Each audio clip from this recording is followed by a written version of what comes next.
and June of 23, and then again June of 24. We did have the Montreal and Quebec City trip this past summer as well, so this second one is a repeat of that one. You will see a job description change for our social worker. The description has not changed, other than the social worker is no longer an administrator. The social worker is a collective bargaining unit member. We are also requesting an extra van. We had 5 students with special needs, and we had no transportation for these students. We tried the IU-12, and their transportation is limited again this year, and we've also tried some outside contractors, and we're unsuccessful with those. So we would like to enter into an agreement with E&B for a van for those 5 students. There is a roof bid that Mr. Gump can speak to if you have questions about that, and you will see the second reading of the 3 policies from September to vote on. Those would be my highlights, unless you have other questions. Okay. Is there a motion to approve the consent agenda? So move. Second. Any questions or concerns on the consent agenda? The threat assessment policy is policy under 2. The threat assessment policy is policy under 200 for pupils.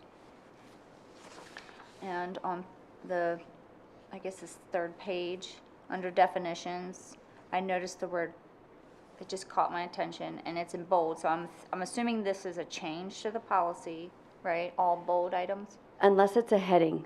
Sometimes that's a little confusing. Oh, It could have been bold because it was a heading, and it could be bold because it's a change. Under definitions, if they're bold, does that mean because it's a definition? It could be, Okay. yes. All right, so maybe it's not a change. I guess I was just curious if the word bias had been in the policy previously. And bias reads the attitudes or beliefs we have about a person or group that affects our understanding, actions, and decisions in a conscious or subconscious manner. And then it goes on to use bias in the training section, in items, yeah, I forget where I saw it, but it was concerning to me that maybe that might be an overreach of, discernment in the school system to talk about using bias for threat assessment. I don't know. Is there any further thoughts on why they would include bias for threat assessment? Mr. Perkins, do you have any response to that? Look into that and get back to you on that. Yeah, I'm not looking at the first one, so I wouldn't want to answer that without looking at both copies. If you need to pull that and put it on next month, we can do that. And I can get some information in the meantime. Yeah, could we pull that one? Certainly. What number is that? 236. So it's the threat assessment 236.1. Thank you.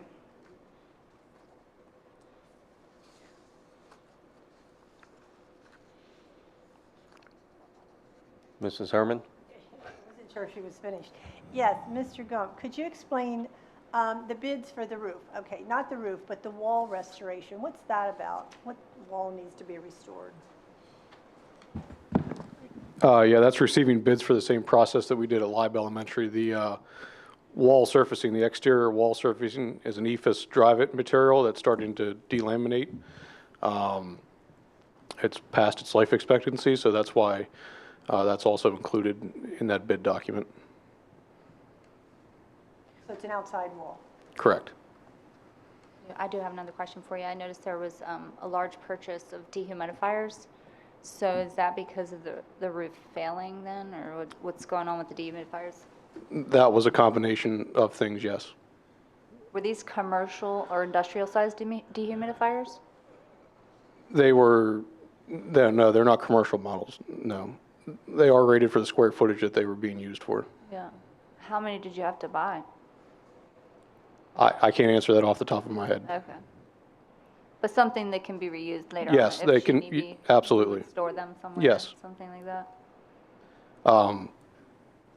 They're primarily purchased for Live in North Salem. Part of the issue that we had at Live this year was due to water infiltration from the roof and wall surfacing, and we're experiencing that currently at North Salem as well. So that's why we're trying to get this project out to bid to try to get some competitive pricing before any price increases with material before the first of the year. Okay. Does the moisture issue seem to be under control, or is there? Yes, currently, yes. Okay. So no mold issues at the moment? No.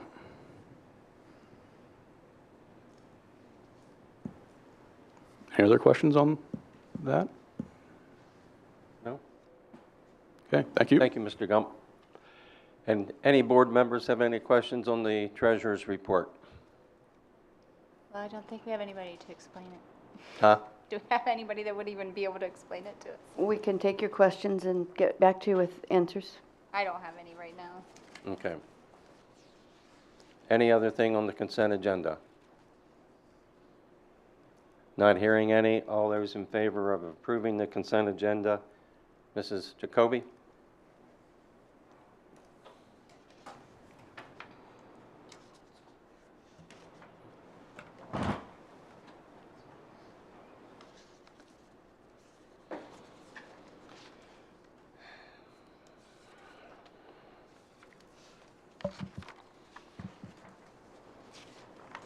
Motion carries 8-0. Thank you. Next item we have is one discussion item, which will be voted on in November, and that's the conflict studies course proposal. Dr. Houck. So as you may be aware, we are spending this year writing curriculum, and so I will be presenting to you curriculum as we finish it. I did ask Mr. Porman, who wrote this curriculum, to kind of expedite this a little bit because we're offering this course in the spring. So what I've provided for you is what we call a know, understand, and do document. You'll see that on the very first column, the left-hand column, are the standards. I will tell you that the secondary standards for social studies are not specific to certain events. Like, they don't say that you must teach this historical event or that historical event. It's really more about skills and competencies and understandings that they want taught. So as districts, we get to sort of decide what order we want to teach those events in. In the, he has divided the course already up into units, and so you'll see the title of the unit. And on the no column, those are all of the topics, all of the events, all of the topics, I guess is the best word, that he will be teaching. In the understand column, it sort of explains to you what bigger picture he hopes that his students learn by examining those events. And then in the do column, he spells out what students will do to demonstrate an understanding of those topics. And so everything that will be taught in that course is on this document. The only next step that we have is he's going to develop unit maps. And basically all that means is he'll divide these into lessons. So you'll have lesson 1, lesson 2, lesson 3 for each unit. Some of the units may have 1 or 2 lessons, some may have 5 or 6, but there will be nothing in those lessons that is not currently in this document. So this document articulates for you everything that he is planning on teaching in that course. Any questions for Dr. Houck? Okay, thank you. Like I said, this will be voted on in November.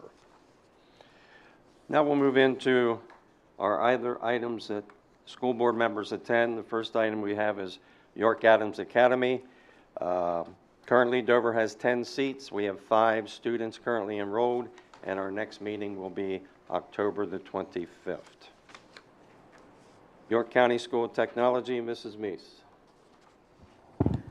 So oddly enough, their meeting was held the same night that our Thursday meeting was held, because it's the 4th Thursday of the month, so I was not able to attend. Okay. Any questions for Mrs. Meese? Okay. York Learning Center.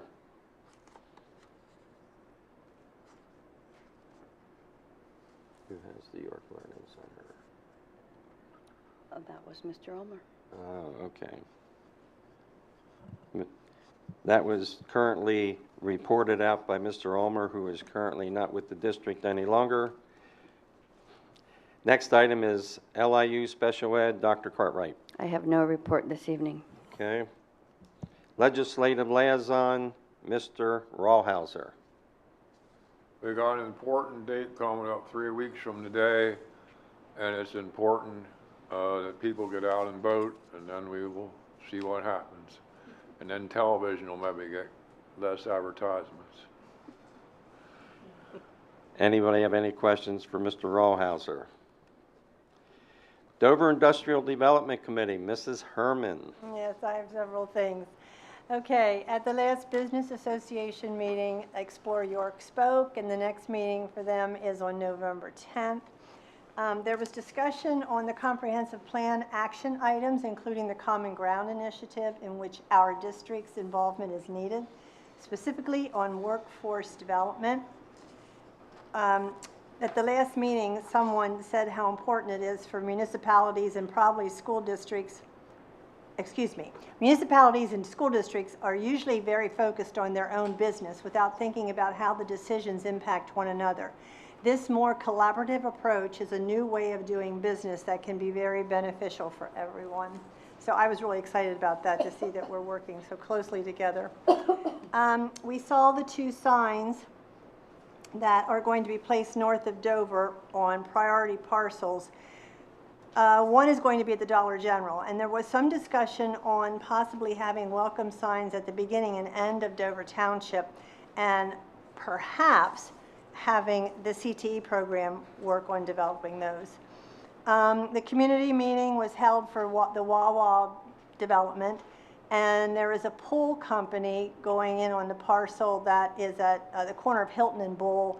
The way I understand it's going to be closer to where housing is, not down at the intersection. The warehousing off a canal could possibly generate $2.2 million for us, for the school district, and there will be no sheets on the square. That's everything. I have one question. What is going in down at the bridge across from Wise Markets? Oh, okay. You know, nothing was said last month about that. That's on in my head for next Wednesday, because nothing was said, so I'm assuming that nothing new is going in there. That would be something different, that they would have to go through the zoning meetings and have the public meetings. But I'll ask. Yeah, everybody's wondering why that's being torn down. Yeah. Thank you. Any other school board members have anything for Mrs. Herman? Okay. PSBA, Mrs. Britton. Nothing to report. Okay. Then we'll move into Superintendent's report, Dr. Cartwright. Thank you, Mr. Vice President. I have many things to celebrate tonight. But first, I should have done this earlier in the meeting. I wanted to introduce Mrs. Darcy Brenner Smith, one of our interim business managers, back there with Mrs. Jacoby, to the board. We thank her for assisting us for the short term. She hopes it's short term. I'm hoping it's long term, but that's a whole other conversation. All right. Thank you to our student presenters this evening, and congratulations to DECA for raising over $20,000 for charities since 2016 while promoting and developing. I lost my place. Leadership skills in our students in the process. Many thanks to the Student Club, Project Harmony, and countless staff members, volunteers, and community members who supported Harvesting Hope Dover Community Day on September 24th at the high school. Special thanks to Amy Strayer, Alex Barzidlo, Emily Miller, and Ashley Tice for their extra efforts in coordination to make this day a success. Noah Wentz and Zach Townsend were recognized by their teachers for displaying positive behaviors in the classroom as part of the football team's Be the Example, #BeTheExample campaign.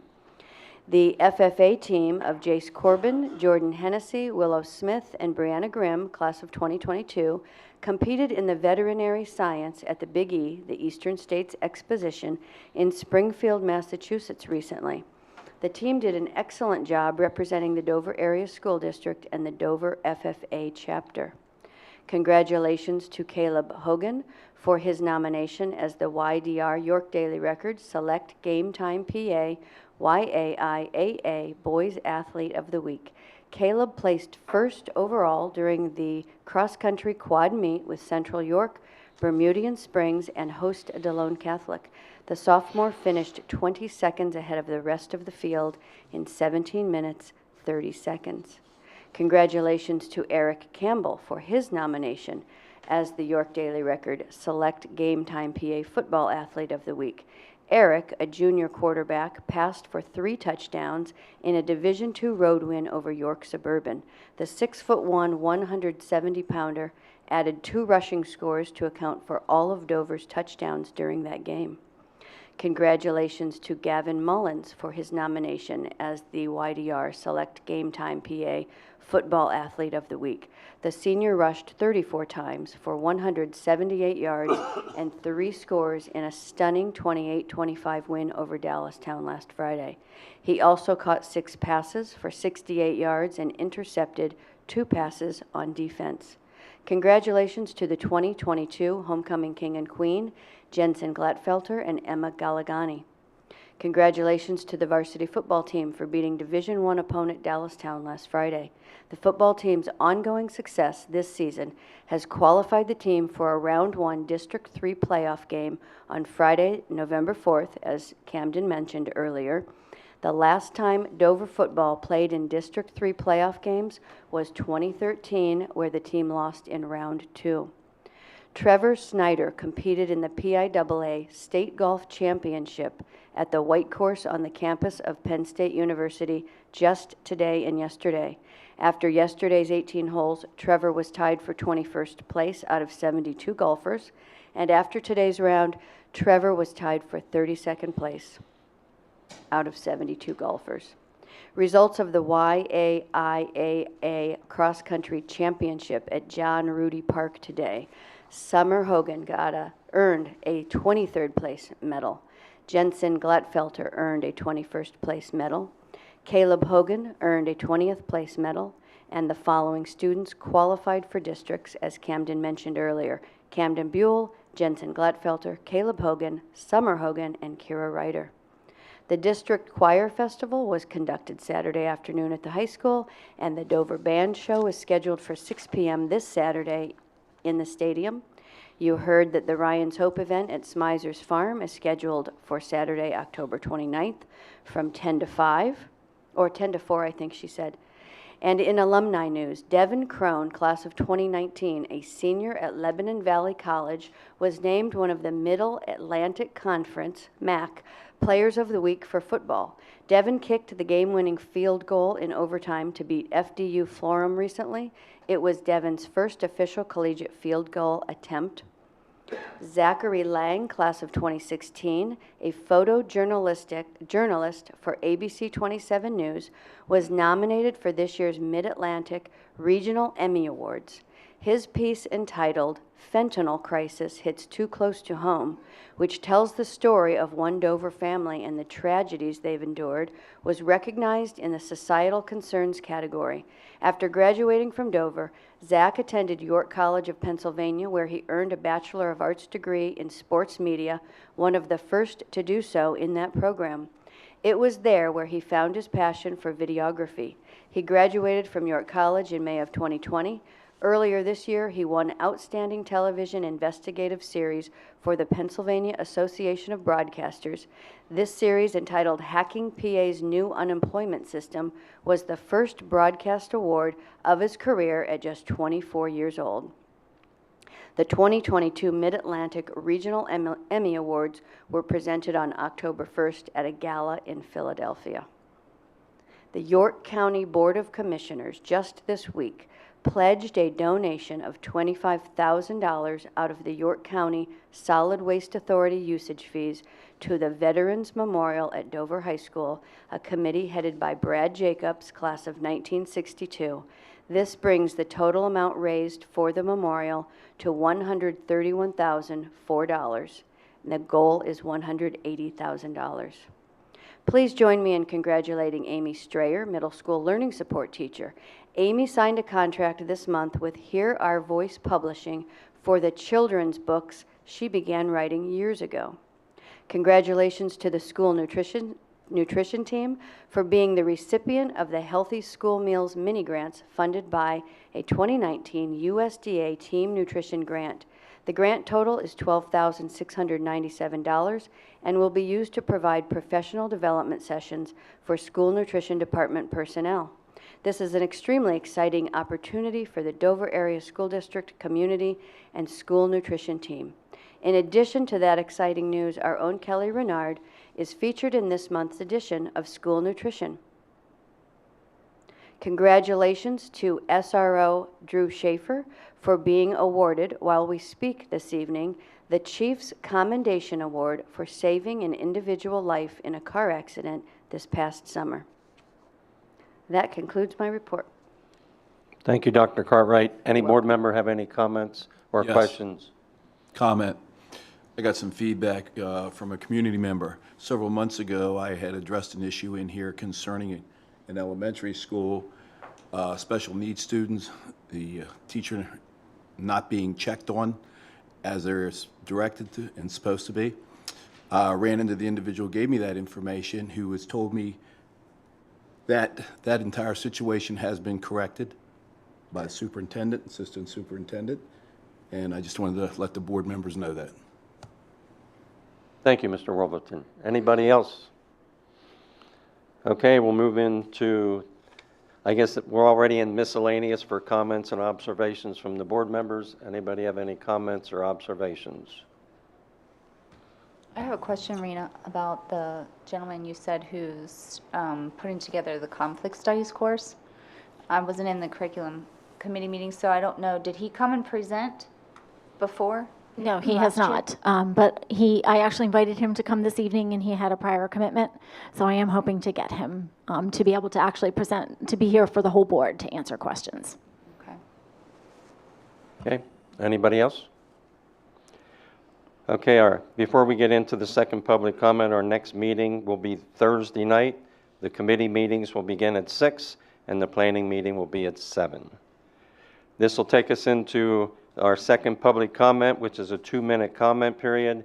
If you have any comments, please approach the microphone, state your name and address.